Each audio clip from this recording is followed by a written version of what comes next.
So when Bob asked me to talk about faith and science, I said, all right, that's a small topic. I think I can probably do that. And then I got hold of him this week, like yesterday, and said, did you have specific things in mind that you wanted covered in that talk? Because this is such a vast surface area, right, intellectually.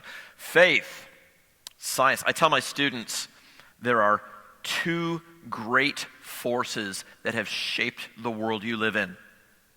One of them is science. They all get that, right? You know, modern medicine, automobiles, technology. And the other one is religion.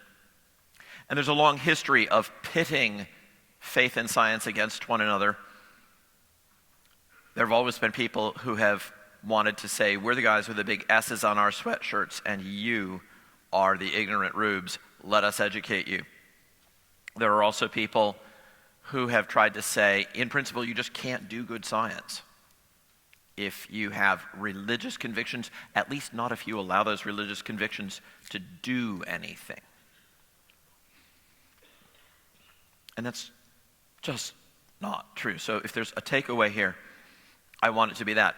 I like to start these talks with a little epigraph. I usually take it from the Bible.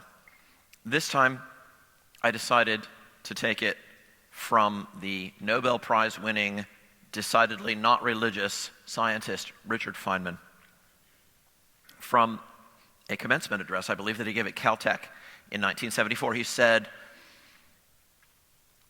the first principle of science is that you must not fool yourself, and you are the easiest person to fool. This isn't a religious apologist saying the scientists are easy to fool. This is a scientist saying we are the easiest people to fool when we're fooling ourselves. By the time we're done, I hope you see some ways in which that can play out. There's some misconceptions about faith and science, and I'm going to touch on three of them. There are many more. There are other speakers this week, both before me and after me, who have spoken about science issues, and there's so much to say. I don't fear doing very much treading on their toes. I think probably going to be pretty much on the same page, but we can do this without duplicating. Number one, here's a misconception that people have. Science has the answers to all the important questions. How many of you have known someone who is not a believer, who is, well, I should just ask that. Do you know somebody who's not a believer? Please raise your hands. Okay, the rest of you are still sleeping. I forgive you. I haven't had my caffeine this morning either. But somebody who thinks science is it. Like, I go with science. Science is, have you encountered this? If you haven't, you need to get out more. You will. People think that if you need a question answered, the thing to do is to go to science, and science has this unending fund of answers. There are people out there, Peter Atkins at Oxford University is one of them, who will tell you science has the answers to all of the important questions. Atkins is a chemist, but you can also find people like Daniel Dennett saying the same thing, or Hillary Kornbluth. In the end, all the important questions that can be answered at all are going to be answered by science. That's optimistic, shall we say. Second misconception. Laymen should never form their own opinions on any scientific matters. You just have to outsource it. Find the people who are the scientists and say to them, I sit at your feet, fill my head with whatever comes into yours. That is a misconception. Third, only non-supernatural explanations can be admitted as scientific explanations. Now, the terrible thing about this is that in each of these misconceptions, there is a grain of truth. If there weren't, they wouldn't be so plausible. If they weren't, nobody would fall for them. But the grain of truth is only a grain of truth, and as these are stated, they are wrong. So the trick is not to just say, yeah, science sucks. Scientists, what do they know? Natural explanations, I don't need it, God did it. That's not the answer. The right answer is to say, what is the truth that makes people fall for these things? Hold on to the truth, discard what is not true. So let's look at misconception number 1. Science has all the answers. Now, I'm going to go full Frank Turek here, right? WWFD. What would Frank do with the claim that science has all the answers? How many of you saw Frank's presentation last night? Yep. That guy. Now, you want to talk about an inexhaustible source of energy. I vote that we wrap Frank in copper wire and we'll just power the eastern side of the United States as he's spinning around. I think he's got it. But what would Frank do? Science has all the answers. Does it? Can science answer that question? What are you going to do with that? Can science tell you whether science can tell you everything? Kind of like looking in your crystal ball to see whether crystal ball gazing is a good idea. What are you going to do if it says yes? What are you going to do if it says no? So there's this self-referential problem right up front. Frank loves that kind of apologetics judo, and frankly, sometimes we should do it. So, beyond the self-referential problem though, if you give it a moment's thought, there are all sorts of important things that cannot be established by science. In a debate with Peter Atkins, Bill Craig rattled off a list of a bunch of those. Here are some of the ones he came up with. What is it you can't establish by science? You can't establish logical and mathematical truths. Because logical and mathematical truths are required for you to do science. It would be circular to try to say, I'm going to go out and do careful measurements to establish that 1 + 1 = 2. Think about that. My wife packs me a lunch. I see her put a cookie into it. Surreptitiously, while she is not looking, I put another cookie into the lunch bag, fold it back up. Off I go. I get to work. I open it up. I look in the bag. There's only one cookie in the bag. What should I believe? What should I say? I'm observing, right? Science is based on observation. There's just one cookie there. Maybe there's a hole in the bag. Maybe I only thought I saw her put it in. Maybe she did see me put a second one in and took it back out. Maybe one cookie ate the other. I'll believe any of those before I believe 1 + 1 = 1. Observation and experiment cannot establish or refute mathematical and logical truths. Metaphysical truths, like there are other minds. You guys are not all robots. We're philosophers. We think about these kinds of things.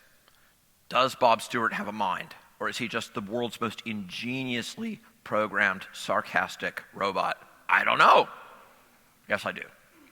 But I don't know it because I put him in a test tube and shook it really hard and saw what came out. Not the way that works. Ethical truths. The Nazis did bad things. Which branch of science is the branch of science we go to see whether the Nazis did bad things? Chemistry? Biology? Zoology? Physics? No. The answer is no. If your professors ever do this, it's a trick question. Just say, no, not the answer. Aesthetic truths. Kenny G is inferior to Coltrane. I am now channeling Doug Groothuis. Okay, those of you who know Doug. Doug could give an entire lecture, impromptu, on the evils of smooth jazz. Sorry for the rest of you who are fans of Kenny G. You can duke it out with Doug. I want ringside seats because you're going to get creamed. So, there are lots of questions that science can't answer. It gets worse, though. Science, modern contemporary science, has almost certainly answered some things wrong. You look at me and say, wow, here you are, you're a guy who's edited an anthology in the history and philosophy of science, you teach philosophy of science, you told some people you had wanted to be a scientist, and now you're just trashing science. No, I'm not. We've made incredible advances in our understanding of the natural world, but it's almost certain that we still have things, not just unknown, but wrong. Let me tell you why. There's something that we call the pessimistic induction. Historians of science look back over the history and say, you know what? What passed for the latest science at all different eras in the history of science ended up being radically overturned. Is there progress in science? Sure, there's progress. But geocentrism, the idea that the sun goes around the earth, phlogiston, look it up. Ether, the idea that the entire universe is permeated by a very subtle but very rigid kind of fluid. The Bohr model of the atom, remember studying in high school perhaps, this idea of a little nucleus and then electrons zipping around it in orbits. Tell me you saw the pictures, right? Okay, they lied to you. It was a noble lie, but they lied to you. And if you take a upper level chemistry class and they get into the nuclear chemistry, they're going to say, yeah, so we deceived you for your own good. Now let's talk about quantum mechanics and orbitals and stuff like that. They're not really orbits. The little devils aren't really spinning billiard balls zipping around. It's not the way it is. Steady state cosmology, middle of the 20th century. Fred Hoyle coined the term Big Bang as a contemptuous term, and then he turned out to be wrong. He thought the universe was just in this steady state. Nope, not. Dynamic, advancing. Parity, K-mesons. We thought we knew that parity was always conserved, and then kaon decay proved otherwise. Weak nuclear forces for the win against parity. It doesn't matter if you're not familiar with these particular examples. I'm just giving you a list of some ways where we thought we had it right. We got it wrong. You say, yeah, but we fixed all those. Well, how fortunate are we to have born at exactly the time when we finally got everything right. I'm sure subsequent generations will look back and say, wow, the pinnacle of wisdom. The human race finally got it right in 2020. Odds are, no. Odds are we will be the old guys who had some of these strange ideas. My favorite candidate, and this is pure speculation, would be dark matter and dark energy. You know what dark matter and dark energy are? They're these models of the universe and its expansion, its sudden inflationary period followed by its expansion. And with all the matter that we can see in the universe, the numbers don't work out right. So we say, maybe there's some stuff we can't see that's just doing it so that our numbers will come out right. Well, you could say that, but I worry that in the end, people are going to look back at us and they're going to say, you know, people used to believe in ether and phlogiston and dark energy and dark matter, and we're just, some of these things to be on the scrap heap. Or maybe it'll be something else. Because if I could prove that we're wrong right now, I'd go do it. I'd be saying hi to Bob from Stockholm where I'm collecting my Nobel Prize. We don't know what we don't know. We don't know which things we think we know are wrong. It's kind of definitional. The grain of truth behind the misconceptions, modern science has in fact given us solid answers to a lot of really interesting questions about the physical world. And it holds out the promise of answering more such questions in the future. That's true, but it falls far short of saying science gets everything right, or it's competent to answer every important question. That's the overstatement. So there's a misconception. Here's misconception number 2. Laymen shouldn't form their own opinions. Now, that could be either descriptive or prescriptive. I've couched it prescriptively. If you just go and tell non-specialists, don't form your own opinions, you're doomed. They're going to. And they're going to do it sometimes spectacularly badly. Let me tell a story here about some people that were dear people, now passed on, my in-laws. You get to tell in-laws stories once they're gone, right? My wife's parents had many amazing virtues that I'm still trying to grow up enough to emulate. But in the area of medicine, they were suckers. They were deeply into naturopathic medicine versus modern medicine, to the extent that when one of their dogs got sick, my wife's mother went to a naturopathic doctor and said, "Are there any naturopathic veterinarians?" Well, yes, actually, there are. These people share their business cards. She gave her a card for a naturopathic vet. Now, I'd like to think of myself as a fair-minded man, but listen to how this played out. She calls the number for the naturopathic vet. "Yeah, my dog is really listless, and it's been like 4 days, and I'm getting worried about him." "Oh, okay, sure, we can handle that," says the naturopathic vet. "Do you have a camera?" What is wrong with this picture? I got a sick dog. I'm calling a vet. Do I have a camera? What is that about? "Yeah, okay, I need you to take a picture of your dog." "Okay, and then I need you to bring it in." "My dog?" "No, the picture."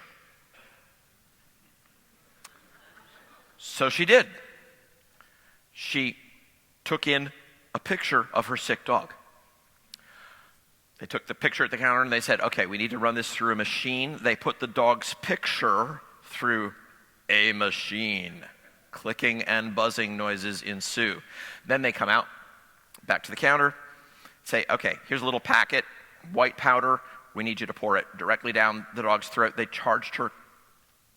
I don't even want to know what they charged her for that. "Don't touch it, pour it right down the dog's throat." I don't know what it was. Penicillin, dried grits. I haven't the faintest idea what was in the packet. She did it, and 3 or 4 days later, the dog started feeling better. Her conclusion: naturopathic medicine works from photographs. So if you're just telling people, "Pay attention to the scientists," they're not going to do it. But maybe that's not the point. Maybe the point is you should pay attention to the scientists. And I want to say again, here's a grain of truth to this. Scientists are not generally any more evil than the rest of us. They're not generally any more stupid than the rest of us. And they have been studying things, so you should probably find out what they have to say. But what they have to say is not always equally well attested. Some things that scientists say are not scientific. They don't arise from sciences. Our biases and our philosophical assumptions can affect our science. They can affect how we do science. How do they do that? Well, we know a couple of ways. Here's a quick rundown of a few of them. There is something called confirmation bias that affects our observation. There's an innocuous form of this. How many of you have ever bought a car that might not have been brand new, but it was new to you? Can you remember the make and model of your car? Did you notice after you bought it that you started seeing your make and model of car all over the place? Right? Yeah, see, I've got, all of you are nodding your heads. Wow, you're a trendsetter. The moment you bought it, everybody bought one, right? No. How many of you have learned a new vocabulary word and then 3 times in the next week and a half you see it suddenly? Why? Suddenly people are just starting to use the word? No. This is the frequency illusion. The cars were all around you all the time. The words were all around you all the time, but you didn't notice them until you had your attention drawn to them. Now, when the frequency illusion goes active, we call it confirmation bias. You have an opinion, you adopt a theory, you take a hypothesis seriously, and suddenly you see things falling in line with that all over the place. And you say, wow, my eyes have been opened. Some people fall into Marxism this way. They get the categories of Marxist ideology and the class struggle and the oppression of the bourgeoisie, and they say, or of the proletariat, I should say, and they say, oh, wow, now I see it everywhere. I can't open the newspaper without seeing it. It's all there. How could I have missed this? You open the newspaper, and there's war. Wow. There it is, the proletariat ground under the boot of the oppressor. Or maybe the proletariat are revolting, or maybe you open the newspaper, no war. Wow, they're really suppressing the revolt of the proletariat, aren't they? Everything falls in line. Ideologies like this gain a hold on people because they think they're seeing confirmations everywhere. What they're really seeing is stuff that they can interpret within the framework that they have put out. So what seems obvious is sometimes just a function of our confirmation bias. We shoehorn things that we notice into categories we already have. There's a funny story Karl Popper, the philosopher of science, tells. When he was a college student, he worked with Adler in Vienna. Adler was a psychologist who dealt with troubled youths, and he had this whole theory of inferiority complexes and the way that they got played out in troublesome behavior. So, young Karl Popper was working with a kid. He really didn't think he fit into this inferiority complex thing. He mentioned the case to Adler, and Adler said, oh no, I can explain that, and rattled off something. He never met the kid, but he fit him right into his scheme of how these psychological problems arise. And Popper just dumbfoundedly said to the distinguished psychologist, you haven't even met the kid, how can you be so sure? To which Adler responded, it's my 1,000-fold experience. And Popper, which might have cost him his job, responded, and now I suppose it's your 1,001-fold experience. What's the problem? He's fit him into that category without even finding out whether the category fits. Everything fits. It has to fit.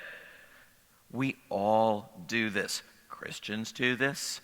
Non-Christians do this. Scientists do this, non-scientists do it. But when it happens in the sciences, it makes people who have real credentials and real knowledge say things that are outside the area of their expertise, or say things with confidence that is not warranted because they are looking at these things through the eyes of their theories. A third thing, when we infer, when we reason from our data, confirmation bias and interpretation problems can give us a faulty sense of what the data are. It can blind us to contrary data. But when we go to reason from those things, there are also constraints and biases that we can impose. What is thinkable or what is not thinkable? I'm a philosopher. One of the subfields in philosophy is called philosophy of mind. There's an entire large literature out there on how mental experience can be given a purely naturalistic explanation. How do you go from non-living matter to consciousness? For my money, you don't. In fact, some of my colleagues were teaching from a book by Owen Flanagan, in which he was just riding the naturalist train all the way through. And it was such an awful book, I put up on my office door a challenge. I said, I will buy lunch to anyone who can find an argument against dualism in the first 200 pages of Flanagan's book, which were all about dualism and how terrible it is and how we move beyond that. I also put underneath that, and if it isn't much of an argument, it won't be much of a lunch. Nobody took me up on it.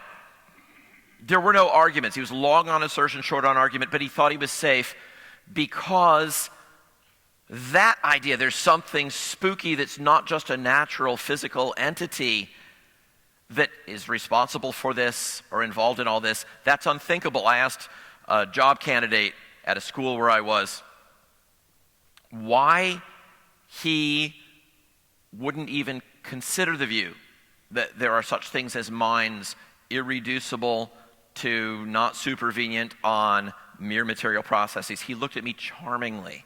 He smiled, and he said, physicalist bias. Which answer I thought was so honest that I didn't press him any further. Side note, when you're having conversations with people and they come out with really honest things, don't jump down their throat. Those are beautiful moments when people just say what's really going on. Give them honor for it. They've been honest with you. This is great. But don't feel like you've got to submit your thought to the same funnel that they have that narrows everything down and puts it only in the approved set of categories. You may think the problems I'm listing are problems that can be illustrated only in areas where faith and science come into conflict. I like to go outside of that. I want to show you a couple of instances in which these kinds of assumptions, even further assumptions than these, have restricted people's thought. Here's a curious one. It's kind of the gravity of a received opinion. This handsome fellow here is Robert Millikan. He got the Nobel Prize in 1923 for measuring the charge on an electron. He diffused some oil drops, little tiny oil drops, and put them between some charged plates and tried to vary the charge until they were just floating in there against the tug of gravity down this way, and he could measure the amount of charge on the plate. Perfect, great experiment. He got the wrong answer, and he got a Nobel Prize for it. Turns out he used the wrong number for the viscosity of air. Now, in and of itself, this is nothing. So he did a clever experiment. He had one wrong parameter. He got a wrong answer for it. Nobody noticed at the time.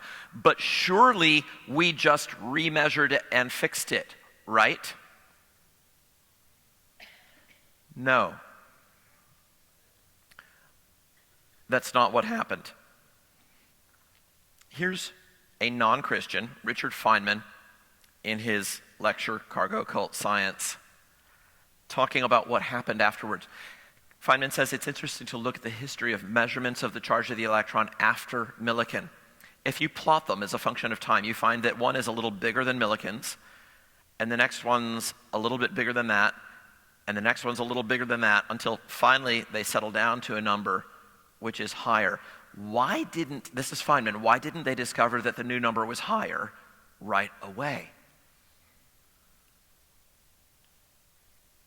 It wasn't changing, so how come that happened? Well, he says it's a thing that scientists are ashamed of, this history, because it's apparent that people did things like this.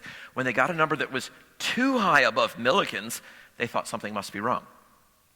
And they would look for and find a reason why something might be wrong. When they got a number closer to Millikan's value, they didn't look so hard. And so they eliminated the numbers that were too far off and did other things like that. In other words, they had a preconceived idea about what was right, and they couldn't bring themselves to say, no, that was like way off. But if they remeasured it and they got something close to Millikan's value, then, well, maybe that's just experimental error. So, okay, we can tell people the number we got. But if we got something way out here, that can't be right. And then there's a new baseline for it. Oh, no, we got something way up here. No, that can't be it. We'll try again. When you experiment on these things, you get a range of answers. They got one that was not too much higher than that. They published that one, and so on.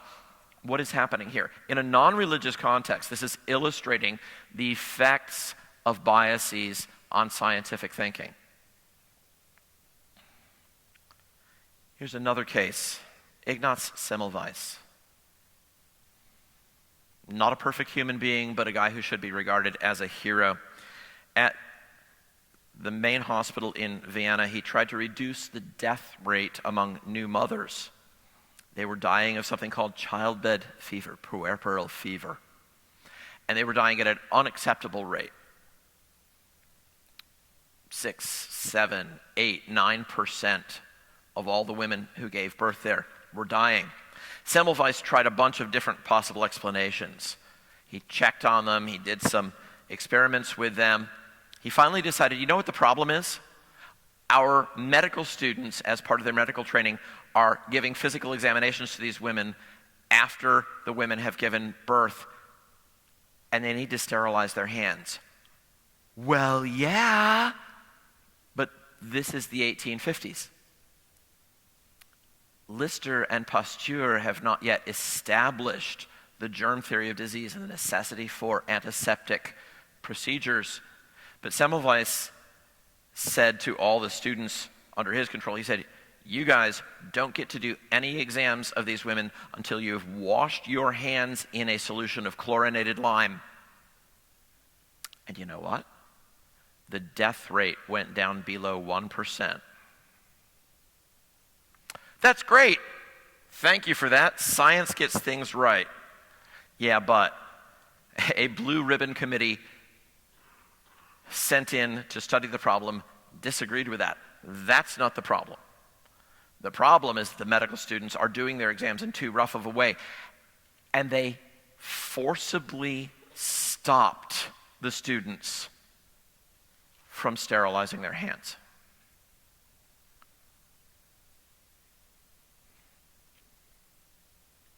And the death rate went back up.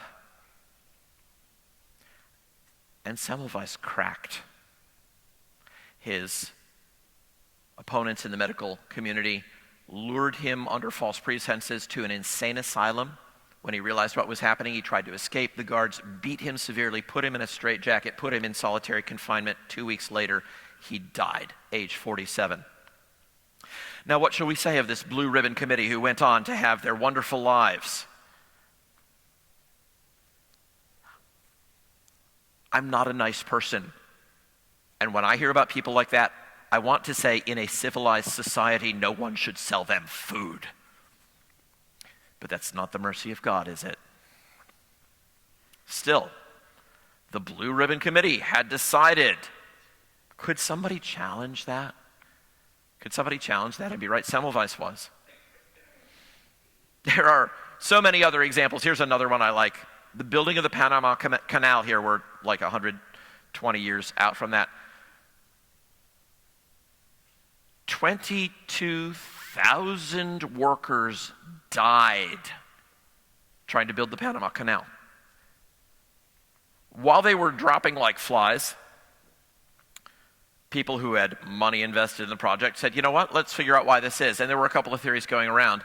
But what the scientists decided at a certain point was, we're down here near the equator. It's just too hot. That's why people are dying. So let's cool it off. Oh, sanitation wasn't very good either. Let's put in good sanitation, and then let's cool things off. And to cool things off, let's just dig some shallow pools right down the middles of the streets, and let's just have this shallow pools of water soaking up some of the heat, providing a little relief.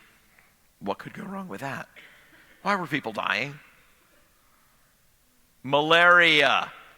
Where do mosquitoes like to breed? Shallow, stagnant water. Oh, but you say, but we figured that out. We fixed it. Eventually, we figured out that it was malaria. Yes, we did eventually. What things are we doing now that are that stupid that we haven't caught? I'm not on a tirade against modern medicine. I am on a tirade against naturopathic vets who use photographs, but that's a different thing. I'm fine with modern medicine, but there are probably things we're doing that are going to look just as stupid in the future. And now let's come to the big one. Metaphysical Naturalism. My friend Graham Oppy was a contributor to a book I also wrote. Oppy supported the atheist position. I supported the Christian position. We interacted with each other. I'm going to take my definition from him so that you don't think that I'm making it up. This is word for word what he says. Here's his position. Metaphysical naturalism. There are none but natural causes involving none but natural entities. The kind of stuff the natural sciences study, nothing else. The distribution of minds in the universe is late and local.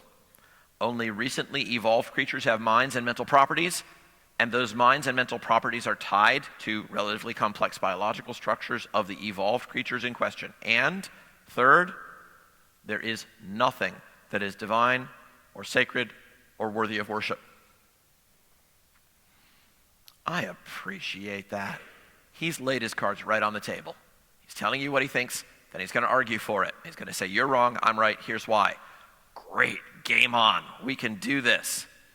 That's metaphysical naturalism. Now, nobody who is a Christian should, for a moment, subscribe to metaphysical naturalism. But is there some kind of constraint on how we do science that is in some way beholden to that? Well, there's something called methodological naturalism, not metaphysical, but methodological. Here are a couple of formulations of methodological naturalism. And I've heard variations on all of these. Number one, supernatural explanations are, by definition, not scientific. You can believe there's a God if you want. You can believe God created the universe if you want. But you can't do that as part of your science. Not allowed. Why? Because it's not science. Why isn't it science? Because it's not science. Here's another version. As a scientist, you must use or seek only natural explanations, no other kinds of explanations. Here's another one. When working as a scientist, you must carry out your theorizing as if metaphysical naturalism were true, even if you do not in fact believe it to be true.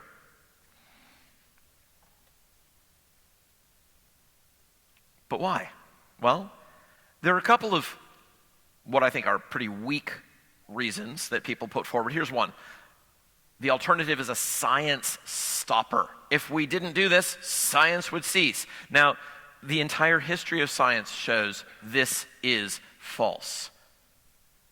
If you look at the 50 people most influential in the scientific revolution from Copernicus to Newton, 48 of them were professing Christians. A few of them were heretics, but they firmly believed in the supernatural. 2 people who make the list weren't. One of them is Edmund Halle. You've heard of Halley's Comet. We're all mispronouncing it. He pronounced it Halle. He was a skeptic. And one of them was Paracelsus, and literally now only God knows what Paracelsus believed. He was a picturesque ranter. He's all over the map. But apart from that, they were devout Christians. In fact, Halle once started making fun of Christianity in the presence of Isaac Newton. And Newton, who didn't often speak up, just turned to him and said, "I have looked into these matters.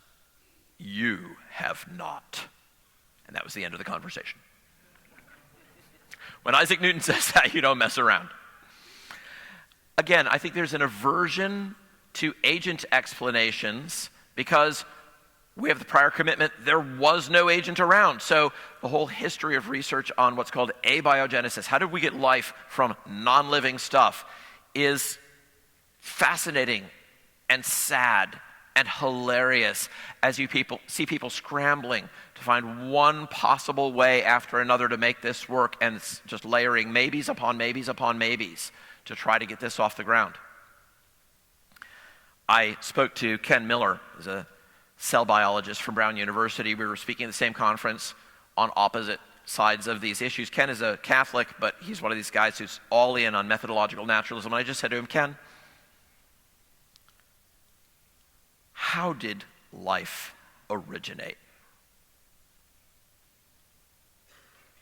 Now here's a guy who, as a Roman Catholic who goes to Mass, takes the Eucharist, you would think, well, he should be able to give me a one-word answer, right?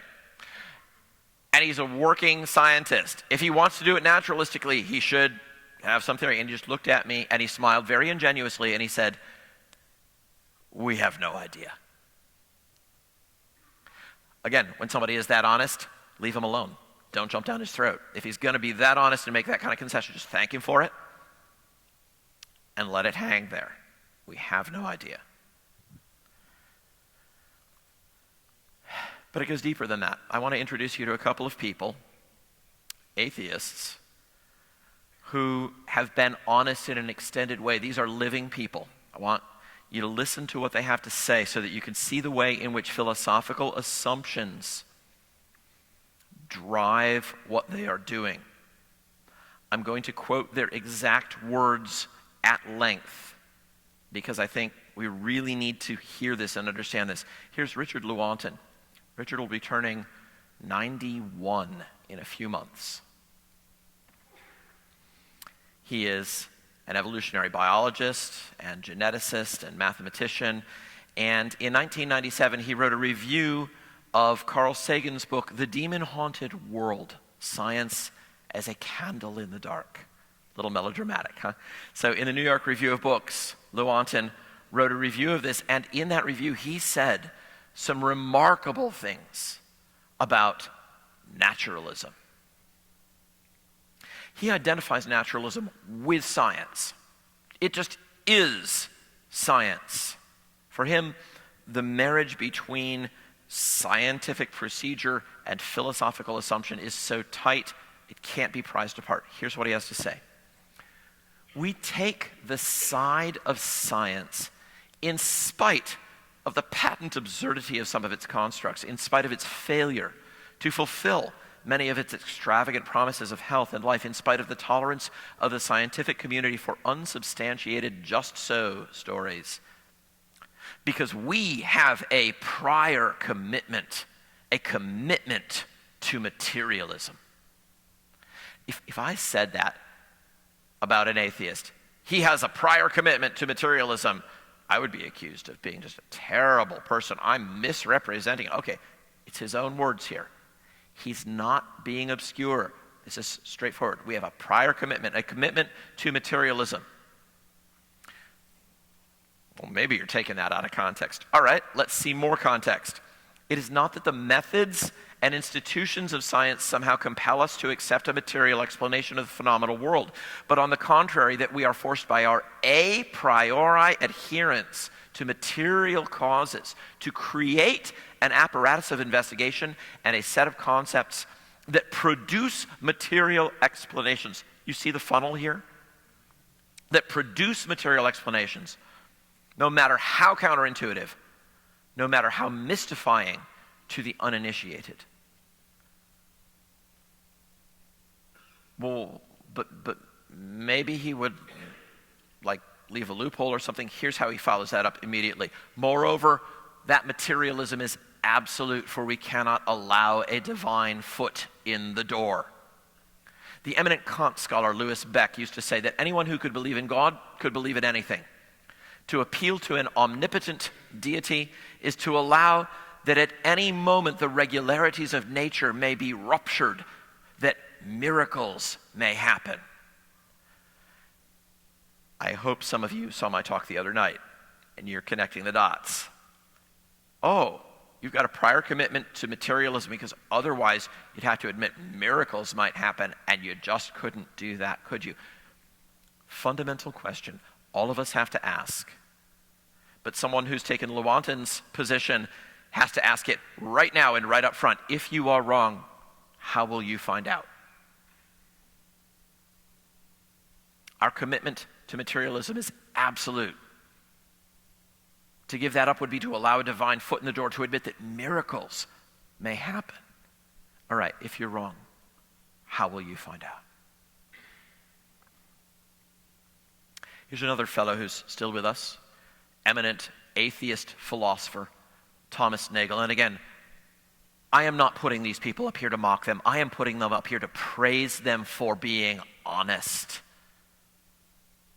Listen to honest people when they say what's really driving their thought. Nagel has widely regarded for his work on consciousness. There's a paper, how many of you have run across a reference at least to the paper, What Is It Like to Be a Bat? It's Tom Nagel's paper. That is a very famous, very fascinating paper.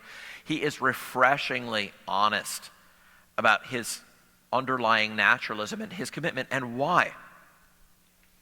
He says he's driven by fear of religion. If I said, hey, here's an atheist. I bet he's driven by fear of religion. Oh, wow. People jump all over me. Nagel says, in speaking of the fear of religion, I don't mean to refer to the entirely reasonable hostility towards certain established religions and religious institutions in virtue of their objectionable moral doctrines, social policies, and political influence, nor am I referring to the association of many religious beliefs with superstition and the acceptance of evident empirical falsehoods. I am talking about something much deeper, namely the fear of religion itself. I speak from experience, being strongly subject to this fear myself. I want atheism to be true, and am made uneasy by the fact that some of the most intelligent and well-informed people I know are religious believers. He goes on. It isn't just that I don't believe in God, and I naturally hope I'm right in my belief. It's that I hope there is no God. I don't want there to be a God. I don't want the universe to be like that.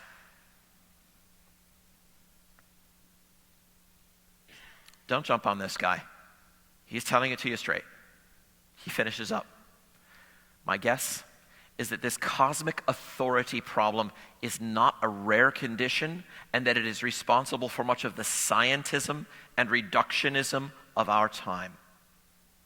This is a somewhat ridiculous situation. It is just as irrational to be influenced in one's beliefs by the hope that God does not exist as by the hope that God does exist. But here he is. And this is what's driving him.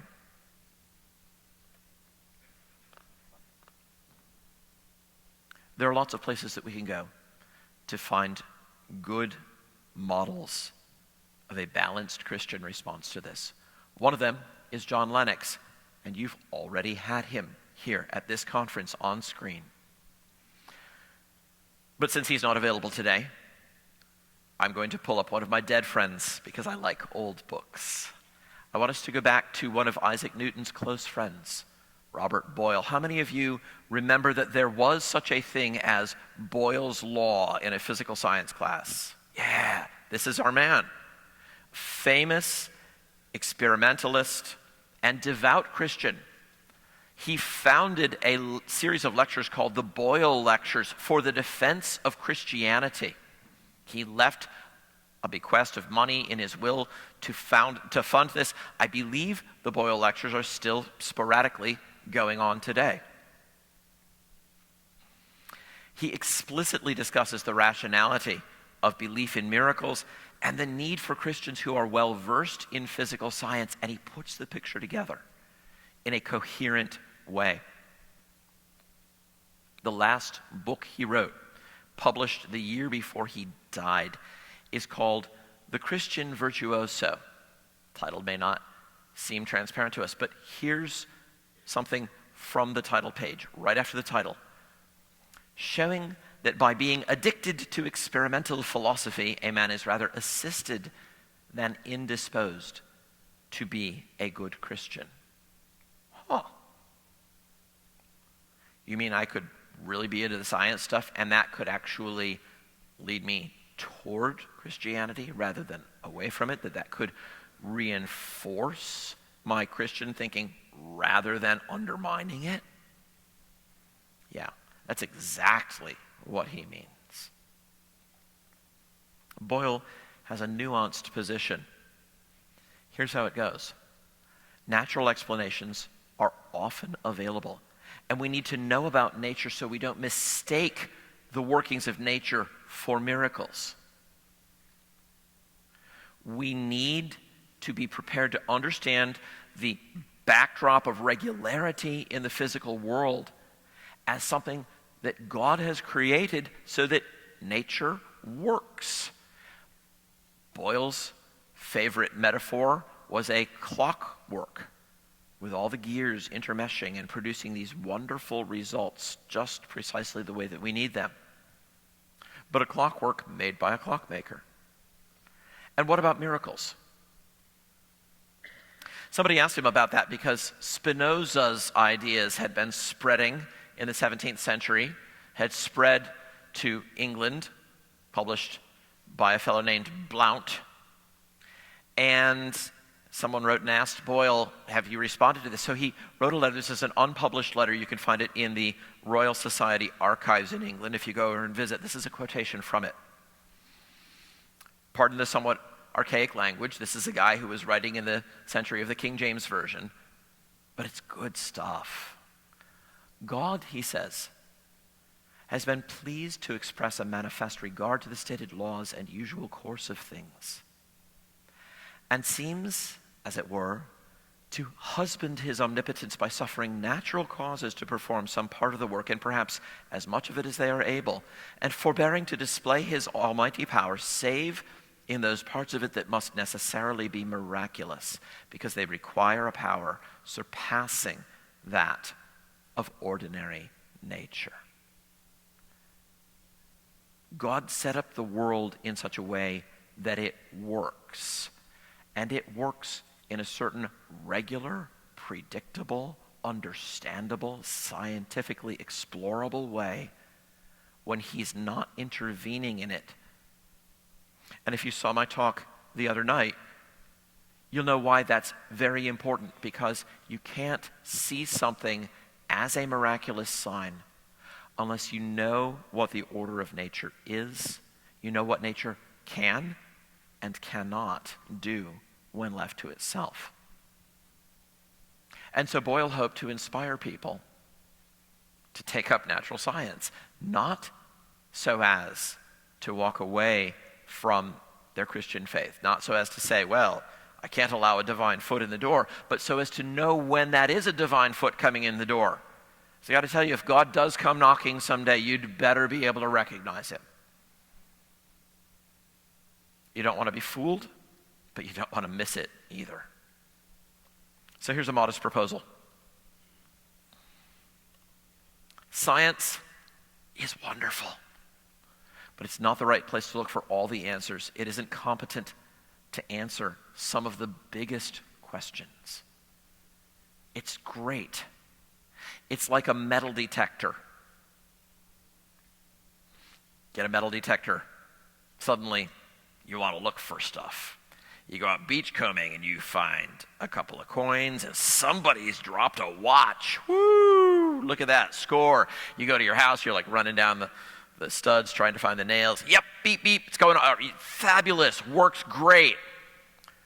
But a metal detector isn't what you use to find your dropped contact lens. And if you're so into metal detectors that you want to say, metal detectors are bust, this is it, it's the only tool I'll ever need, you're going to be missing a lot of stuff that's really there. Science is wonderful. Don't try to do ethics with it. Don't try to do metaphysics with your science. Your science is presupposing metaphysics. Don't try to do math by counting pebbles out and seeing the patterns they make. You can illustrate math that way. You can't discover or refute it that way. Second point of my modest proposal, and those of you who remember Jonathan Swift will maybe get a chuckle out of this. Sometimes the scientists are wrong. I don't propose like Swift that we eat them. But we should not let them bully the non-specialist into abject silence. Sometimes the people who are outside of the guild end up being right. Let me tell you a little story about a man named Galileo. Yeah, that's a whole seminar of mine that I just finished last fall. All right. Third, and I hope that I have documented this to your satisfaction, the underlying motivations for restricting thought in naturalistic channels are philosophical. They're not scientific. Rightly or wrongly, the Christian thinks there are non-natural explanations. But the naturalists are shutting down that conversation as any part of a scientific conversation. That is philosophical bias. That is not driven by the science. Finally, natural explanations of natural phenomena by other natural phenomena. You wake up in the middle of the night and it's terrible and you feel like you can't move and you're scared and there are funny noises going on. Look up sleep paralysis, read about it. It doesn't have to be a demonic attack. It may just be your brain trying to figure out what to do while your muscles are still getting rid of that stuff that keeps you from flopping around and injuring yourself while you're sleeping. Sometimes there are just natural explanations, and they're a good part of your understanding of the world as an orderly creation. A network of natural explanations doesn't prohibit miracles. It's a necessary part of the backdrop for miracles to function at all. So do science, but do it well. Doing it well involves not seeing special divine intervention when it's not there, and not missing it when it is.